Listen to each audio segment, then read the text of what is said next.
What could be worse than being found guilty of a crime that you didn't commit? And what could be better than getting news that your name was cleared and you are released from prison permanently? Keep watching until the end of the video to see how these innocent prisoners react when they're finally set free. Oh yeah, and also subscribe to the channel if you feel like it. A judge referred to a woman's life sentence as a failure of the criminal justice system and ordered her release. And she left the courtroom after serving 17 years in prison for murder.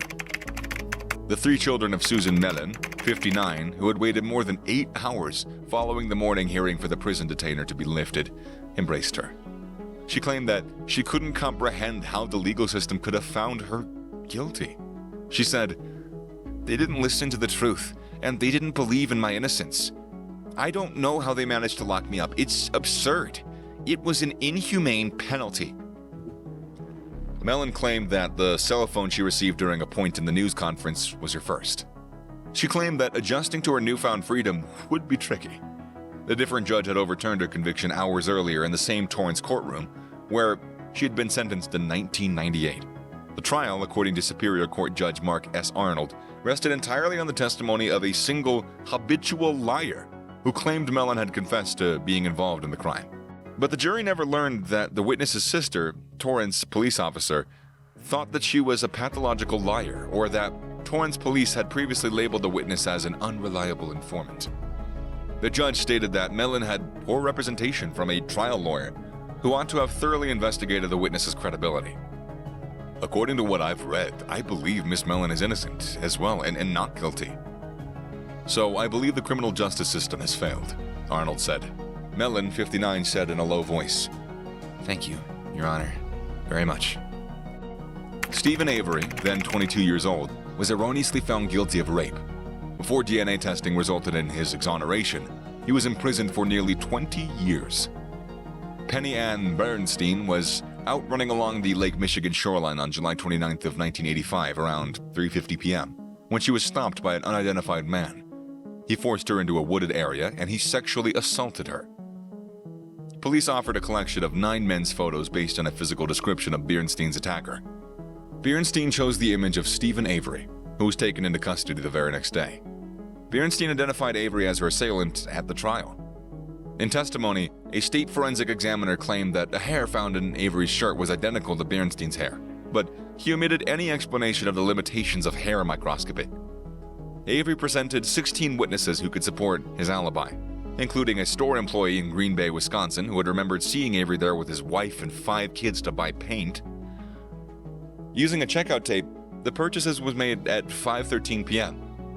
Avery would have had to leave the scene of the attack, walk a mile to the closest parking lot, drive 45 miles with his family in the car, and arrive home in just over an hour, according to Bernstein's estimation that the attack lasted for 15 minutes.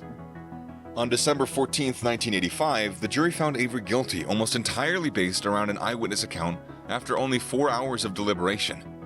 He received a 32-year prison term. 13 hairs found on Bernstein at the scene of the crime were to be tested for DNA in April 2002, thanks to legal action taken by the Wisconsin Innocence Project. The state crime lab announced that it had connected a hair to Gregory Allen, a convicted felon who remarkably resembled Avery, using the FBI DNA database. After the assault of Bernstein, Allen committed a sexual assault in Green Bay and was given a 60-year prison sentence for it. Avery was released on September 11th of 2003, after the Wisconsin Innocence Project and the Manitowoc District Attorney's Office successfully petitioned to have the charges against them completely dropped. Before receiving a 55-year sentence for 3 crimes that he didn't commit on December 7th of 1999, Luis Vargas addressed the Los Angeles Superior Court and said, "I will pray for God's mercy upon all of you. Even though I believe that the person who committed these crimes could actually be raping or killing someone somewhere else." The California Innocence Project started looking into the case of Luis in 2011. The most obvious post-conviction red flag in this case was an eyewitness misidentification, which was also ripe in this case. 3 traumatized young women provided erratic identifications that were the foundation of the prosecution's entire case.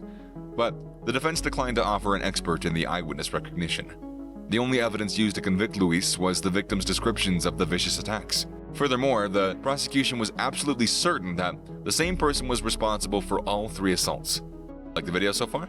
Well, then like, share, subscribe, all that good stuff. Let us know that you liked it, motivation and all that. Anyways, in a letter to CIP, Luis encloses a newspaper article from the Los Angeles Times that details the serial rape campaign of the teardrop rapist. The teardrop rapist was also described as a small-framed, middle-aged Hispanic man. He earned the nickname teardrop rapist because many of his victims claims that he had 1 or 2 teardrop tattoos under each eye. The 3 victims in Luis's case also describe him this way. As a homeless 13-year-old, Luis, however, had only 1 faded, barely perceptible teardrop tattoo. Within 1.6 miles of 3 attacks in Luis's case, the teardrop rapist carried out over 30 additional attacks. A striking resemblance between the district attorney's 1999 closing statement and the FBI's published description of the teardrop rapist's modus operandi was also found by CIP. The only physical evidence left in Luis's case that could be tested was the rape kit and some of the victim's clothing, which CIP chose to do in 2013. For post-conviction DNA testing, CIP submitted a California Penal Code Section 1405 motion. Testing of the required items was approved by the Los Angeles District Attorney's Office. The teardrop rapist was responsible for the rape, according to the DNA test results, not Luis. Luis was eventually set free. Devontae Sanford was recently released after a judge overturned his conviction for a quadruple homicide that he maintains he didn't do. Sanford, who was only 14 years old, was apprehended while in his pajamas standing in front of his house a short distance from the crime scene. Sanford confessed to the crime following a 2-day interrogation without the presence of a parent or legal guardian. Sanford entered a guilty plea on the counsel of his lawyer and received a sentence of 37 to 90 years in prison. A second man admitted to the shooting weeks later, but Sanford was still behind bars. What? After learning about the confession, the state appellate defender office was unsuccessfully trying to have Sanford's plea dismissed for years. In 2014, the Michigan State Police reopened its investigation into the murders after the Michigan Innocence Clinic and the Center of Wrongful Convictions of Youth took on the case. Judge Brian Sullivan of the Wayne County Circuit Court then issued an order freeing Sanford and overturning his conviction. Outside of the courtroom, Sanford, now 23 years old, poor soul, was reunited with his mother, brother, and sister. Bobby Johnson was incorrectly found guilty in July 2007 for killing Herbert Fields, 70, in New Haven, Connecticut on August 1st of 2006. After lengthy questioning by the police on September 15, 2006, Johnson, then 16 years old, made an audio-taped confession. Johnson renounced the confession, calling it forced. Johnson enters a guilty plea to avoid receiving a harsher punishment and received a 38-year prison term. Kwame Wells Jordan, a co-defendant of Johnson, who was 14 at the time of the crime, was found not guilty after a jury trial because he refused to confess. Johnson's state habeas corpus petition was turned down on October 7th of 2013. Following that denial, the Connecticut Innocence Project reopened its investigation into Johnson's case in 2010 and found new evidence that connected 2 additional men to the crime. This evidence included the recovery of the murder weapon from one of the men and a conclusive match between the other man's palm print and the victim's car. New Haven State Attorney Michael Dearington submitted a motion to overturn Johnson's conviction in light of the fresh evidence that eliminated Johnson as one of the criminals. It was approved in September 4th of 2015. Johnson served 9 years in prison before being released.